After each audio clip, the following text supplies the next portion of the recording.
I've known maybe 15 Major League Baseball players that were friends of mine. Maybe more than that, I don't know. But somewhere around there. It's been one of the really nice things, actually. What happened there at Texas is I went there as a freshman on a Navy ROTC scholarship. I got so depressed about my girlfriend who went to school in Florida, who I missed so badly. I wasn't in a relationship with anymore. I got so depressed that I had to come home after the first semester. And so I did, and they actually diagnosed me with mono, which now I'm pretty sure was just depression. It was actually the second time I was said to get diagnosed with mono. And I'm there, I'm in the doctor's office, and they didn't think anything was wrong with me. I'd been there 3 or 4 times, and I didn't know what was wrong. I just couldn't even will myself to move, and just in sweats and laying in my bed and at my dorm room in the University of Texas there in my little cot that they called the bed in the dorm room there. And I'd been holed away like that, just almost unable to move for weeks by the end of the semester. And I think really, looking back at it, what happened more than anything else was I was depressed about a girl. But they diagnosed me with mono. They said, I think my white blood cell count was down, was what they said, why they said I had mono. They sent me home, and I didn't have anything to do anymore. I was on an ROTC scholarship, so I was supposed to go what they call quartermid over the summer, where you go out and you sort of join up, play military stuff with the Marine Corps and the Navy who were giving me my scholarship. And so I went out to Norfolk Naval Base, Naval Station there, and went on the USS Carter Hall, which is it a destroyer? I think it's a destroyer. So I was out on the USS Carter Hall for a week, was it? Maybe a couple days. And, you shine your shoes, all the ROTC, teaches you how to do the basics of the military, but then while you're out at quartermid, you learn other things about, out on the Carter Hall, we learned about fighting fires and plugging leaks of pipes and stuff like that. It was fun. It was a nice time that we spent. We spent a little bit of time aboard and underway on a nuclear submarine after that, out of Norfolk, and then we went down and spent about a week, I guess, with the Marine Corps down at Camp Lejeune, North Carolina, and spent a week shooting guns and riding around in tanks and doing some hand-to-hand and learning that stuff, or at least getting a quick and dirty lesson on it. Yeah, it was nice, but while we were out there, we were in the dorms, You're in the dorms of these places, we're in the dorms. And, it's summertime, it's July, it's hot, and we're all just sitting around in our bunks. And there's one TV there in the bunkhouse, in the barracks there, and there's a game on TV. And the College World Series baseball was on. And the guy says to me, he says, yeah, you go to the University of Texas, they're playing right now. I had no idea, I didn't follow college baseball. I used to want to play baseball, when I was growing up. I used to want to be a ball player. I loved baseball. It was my favorite thing. And I'd given up that dream. And he said, hey, you know any of these guys? I said, no, I don't know any of those guys. He said, oh man, you should, they're winning this thing. They're going to win the national championship, which they won that year in 2002. So you should go meet those guys. And so I said, all right, next year in the fall for walk-on tryouts, I'll go out and meet those guys. And I did. I went out and walk-on tryouts. I went out there for walk-on tryouts. I went out there. They make you submit a ton of paperwork, a big, huge stack, which I did. Submitted a big stack of paperwork, and I put all that stuff in there. And then, after I did all that, they give you a date, and they say, oh, come on this date. This is a walk-on tryout date. And they gave me a call about, I think they said it was Monday. It was on a Monday. It was like at 3 p.m. And they gave me a call maybe that Sunday and said, hey, we moved the time. It's actually, it's next Thursday at 1 p.m. So next Thursday at 3 p.m. I showed up, and they said, I walked out there. It was raining. I didn't know how to get in. It was all locked up. I went through the groundskeeper's entrance, turns out, and saw one guy standing out in the middle of center field out in the rain. Turned out that was Coach Augie Garrido standing out there in the middle of the rain. And I still don't know what he was doing out there, honestly. I guess, looking back, he was probably finding positions or something, figuring out where guys should play. I mean, I don't know, really. I never ever saw him walking out in the rain again, frankly, but I saw him out there standing in the middle of center field in there, and I come walking up to him. I say, "Hey, I'm here for walk-on tryouts. Excuse me, sir, I'm here for walk-on tryouts." And he says, "That just ended about an hour ago. Apparently walk-on tryouts only lasted about an hour." And I said, "Well, I thought it was at 3, I'm sorry." And he said, "No, that was at 1 o'clock. And I had gotten the times wrong. I'd come at the previous time on the right day, though." And so I turned to walk away, and I said, "I'm sorry for bothering you, sir. Sorry for taking your time." And I was so reverent to him. I had a pretty good idea who he was.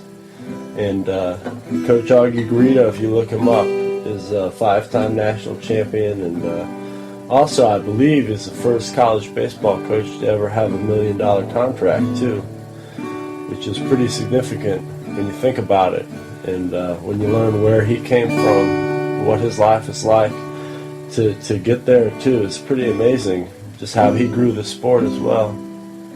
But so I was walking away and just walking out through the rain, going back through that groundskeeper's gate, and then he called me from far away. He said, "Hey, you a catcher?" And I had a big bag over my shoulder, all my catcher's gear from high school. I was in baseball pants and old jersey. I said, "Yeah, I'm a catcher." I turned around and looked at him. He said, "Come back Monday. We're practicing here." So I came back Monday, figured, all right, I guess they must need a catcher for practice. And they did. They did need a catcher for practice for the whole fall. And so I started showing up there. Coach Garrido wasn't there. He had gone out of town or something. I don't know if it was on a recruiting trip, or he was gone for like 2 weeks, I think. And nobody knew I was coming. I showed up there and said, Coach Garrido told me to show up. And the assistant coaches there looked at me like I was nuts. I was wearing my own high school gear. Everybody else, they and all the players and everybody was in the team issued, official practice uniforms and the white pants, the burnt orange shirts. And so, all right, if he said so. And so I started catching right then. I put on my own gear and used my own glove and wore my own clothes, and got to go out there and warm up and play catch and practice with the national championship baseball team. And one by one, those guys came up to me and introduced themselves, and they said, "Hello, I'm Justin Murrow, I'm a pitcher." "Hi, I'm Houston Street, I'm a pitcher." And I said, "Man, I recognize you. I'm Dustin Majewski. I play right field, and J.D. Reininger, play third base and designated hitter. Tim Moss, Omar Cantanilla, all these guys that I had seen. A couple of those guys made it up to the major leagues, just from that squad there, just from those names, in fact. And those guys came up and said hello to me, and I said, "I recognize you guys from TV last year. You don't need to introduce yourselves to me." And I was the one guy out there, I think I came late on walk-on day, and that's the only reason I was there.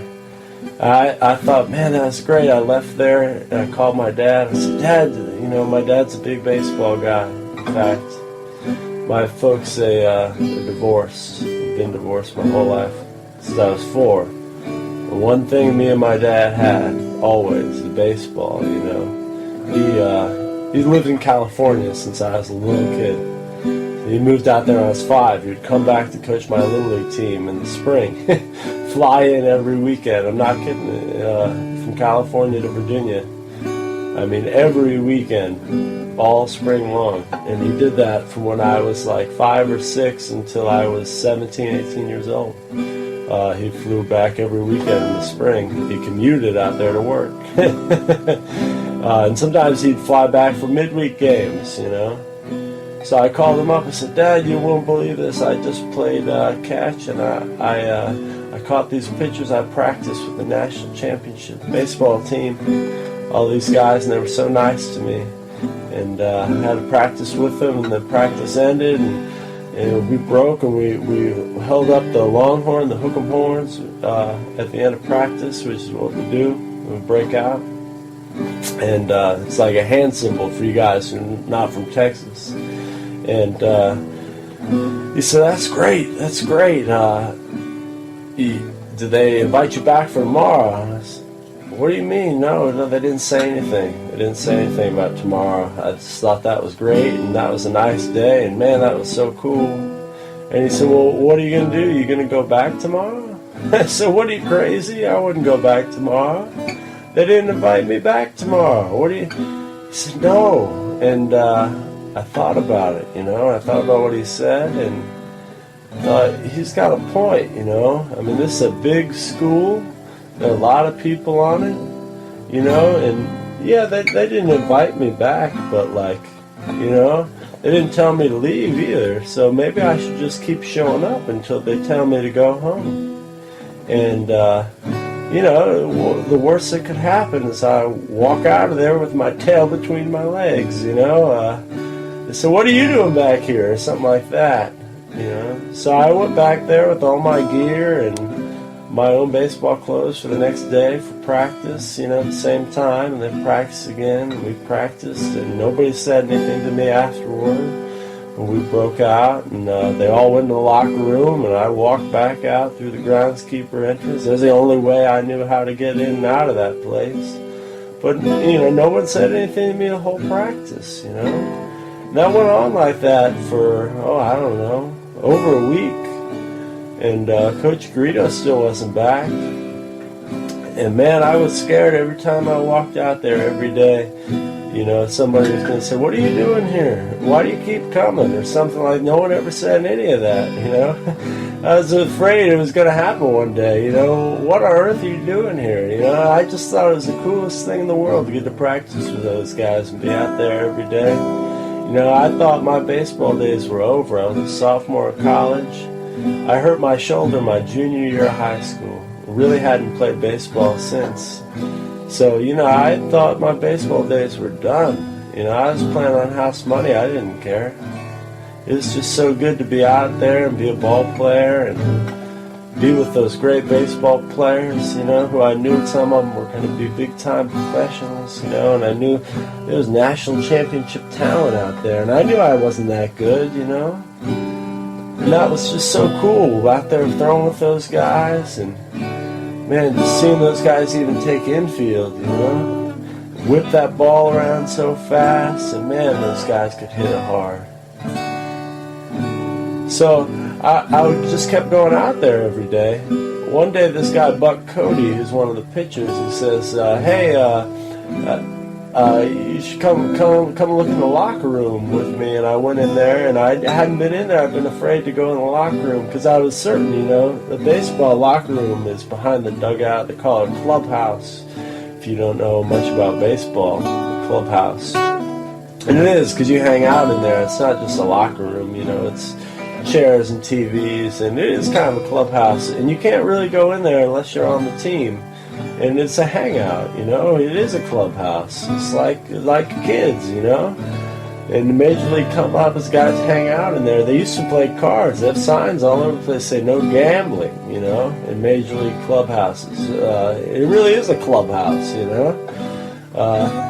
Just because the guys hanging out in there, you know, and they've got sometimes hot food in there, you know, or drinks, and you know, it's a place to hang out. Place to hang out with guys, and exclusive, you know, and that's the way baseball is. I didn't want to go in the clubhouse. I wasn't a member of that team. He said, come into the dugout and come into the locker room with me. I went back with him in the clubhouse, and saw it for the first time. And like I said, I was really reverent to everything there, you know. I mean, I knew I didn't quite belong. And he said, you don't have a locker or clothes. He said, why don't you share, you can just have these uniforms, my practice uniforms from last year.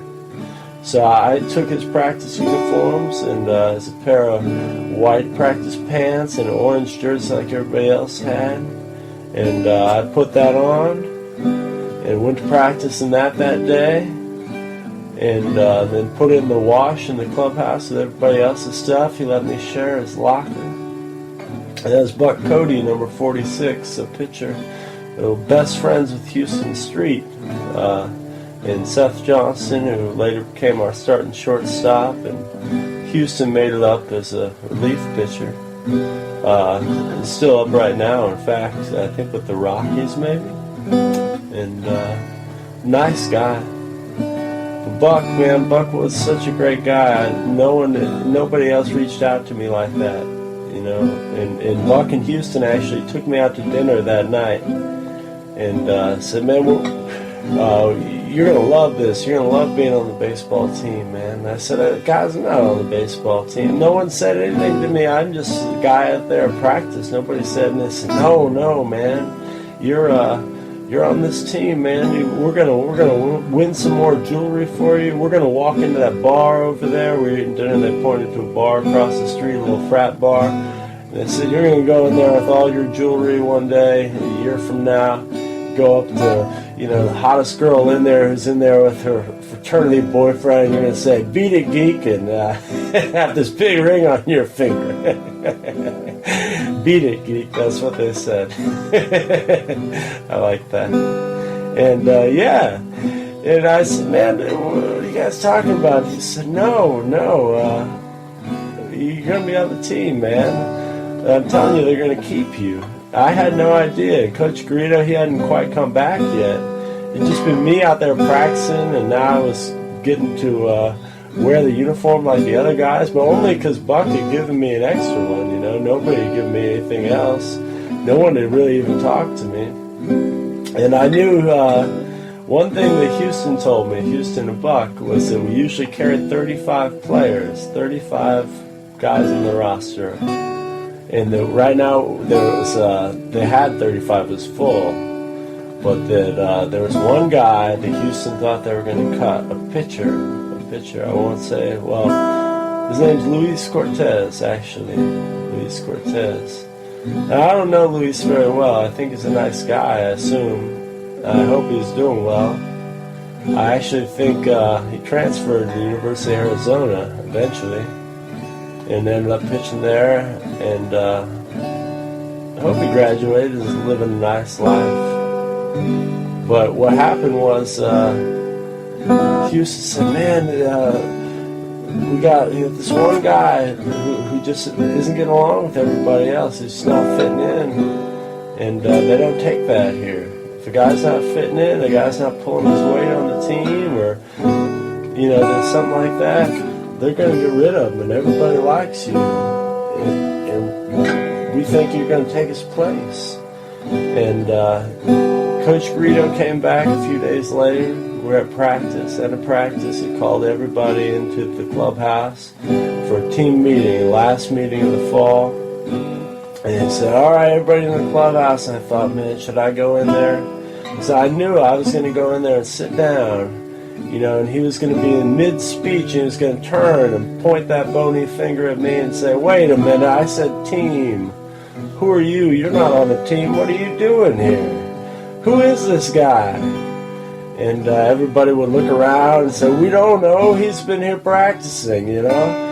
Yeah, man, that would be so embarrassing. So I thought, boy, I shouldn't go in there. And but I also thought, boy, if I don't, I'll never know what happens, you know. So I went in there, followed those guys in there. I sat down in Buck's locker and listened to him talk about the fall, listened to Coach Garrido talk and give a speech about the fall and how it went, what the spring would be like, and what the team's plans were, and what we're going to do, and how things were progressing, who was going to start where. End of that speech, he doesn't really talk too much specifically to anybody. In the end of the speech, he calls in Luis Cortez to his office. He says, "Luis, I need to see you." And then he points to me, he says, "Hold on just a second." So I sit there, Luis goes in there, goes into the office. I sit there in Buck's locker. Luis comes out, looks like he just got shot, you know. Looks terrible. I still feel bad for him. Like, you know, I know that there are rifts, you know, on any team. But, you know, it's weird to see somebody go like that. You know, transferring, like I said. Coach Greedo came over to me, came out of his office, comes over to me, says, "Come in here and sit down." I walk into his office with him, I sit down. He picks up his phone, he calls, picks up the phone on the desk, he calls the secretary, her name's Heather. He says, "Heather, this is Augie." It's Coach Greedo's first name. He says, "Heather, this is Augie. And we're going to be adding somebody to the roster." He puts the phone down, he turns to me, and says, "Hey, what's your name?" He didn't have the slightest clue. And that whole mountain of paperwork that I filled out, everything I filled out just to go to the walk-on tryouts, I had to fill it all out again. They'd all thrown it all away. They weren't used to having anybody do that, you know. They just made people do that so they'd go away, so they wouldn't come to the tryout. Man, that it worked out all right for me. I can't really complain about it. I mean, I was a bullpen catcher there for a while, you know, and bullpen catcher there for 2003 that season. 2004, I was a bullpen catcher and got named Teammate of the Year for the first time. I remember end of 2003, somebody came up to me, Justin Merle, a pitcher. He said, "Hey, I want you to know you almost won the Teammate of the Year award." And I said, "What's that?" And he said, "End of the year we all vote on awards. We pick a team captain. We say who our team captain was," which is interesting. The team captain isn't picked in advance, you know. It's actually picked in retrospect. Who was our captain? Who became the leader during the season of our team? It's not granted beforehand, you know. It just sort of makes sense, you know, when you think about it in a way. But then they vote on most improved, and they vote on the most valuable pitcher, and then the most valuable position player. And those are the awards. And he said, you came about 2 votes short of winning Teammate of the Year. I thought, dang, what is that? I could have won one of those big awards those guys got. You know, and this team, I actually could have won something, you know, because I knew I was the low man on there. In fact, you know, I said it was a 35-man roster, and that was my number, 35. I was the 35th man on that roster, the last guy. And, you know, we had other guys who had other jersey numbers. It's just a jersey number, you know, but that's the one I was issued. That's always what I thought. It's 35, you know, the 35 guys in this team, and I'm the high end. I'm number 35, you know. But I like 35. But to think that, you know, I knew as the one guy there who wasn't on scholarship, the one guy there who wasn't recruited, you know, the one guy there who wasn't brought in or wasn't drafted or wasn't a pro prospect, you know, that I could win an award or make a big contribution to that team. What the hell, a Teammate of the Year, you know? That sounds terrific. And, you know, it's for the guy who just contributed the most overall, on the field, off the field, in any way, you know? And I thought about 03, that season there that I'd spent there in the bullpen, and I thought, you know, I did help out a lot, and I did do everything I could in practice, and, you know, in the games, I was always there. I didn't get to travel with the team. I was just there at the home games, but, you know, I was always looking to try and help out any way I could and work as hard as I could. You know, I just liked being part of the team. I thought, man, next year I'm going to do everything I can to win that Teammate of the Year award. And, you know, maybe I could really go somewhere with it. And I did. The next year I won that Teammate of the Year award, and I did get to travel. I got to travel every game, including the College World Series. Omaha, the national championship game, in fact, and got to go everywhere with the team and be a real big part of it. Never ever played an inning. But in 2004 and 2005, I won that award both years, Teammate of the Year, and I did everything I could to help out that team. Everything in practice, everything. Like, if there was anything I could think of, whether it was jumping in a drill or pointing something out to somebody or giving somebody a extra belt, I just loved being there and being able to make a contribution, and to think that the fact that they would even carry me and travel me as the one guy who wasn't actually going to play. I mean, I was the only guy there the whole time I was there who never ever played. There were some other guys who didn't play, but they transferred or got kicked off the team almost immediately. And me, it was like almost understood. This guy isn't going to play, but we're going to bring him everywhere. And, I was treated so well. I even got pregame massages in 2005 because my back was hurt so badly from catching all those bullpens and doing all that extra work. And the team masseuse and the team doctors, I mean, they're not supposed to give a guy like me a bullpen catch or anything. The staff isn't supposed to give me half what they gave me. In terms of perks or anything like that, but man, they treated me like I was a Friday night starter, They treated me so well. Those guys are so good to me. And they'd give me a massage before games and practices because they knew how hurt I'd get. And I never asked for it because I knew, you can't ask in this position. The equipment manager gave me all the best gear. Yeah, it was so nice. I really enjoyed that. I love those guys, man. That's did paint a big opening in my life.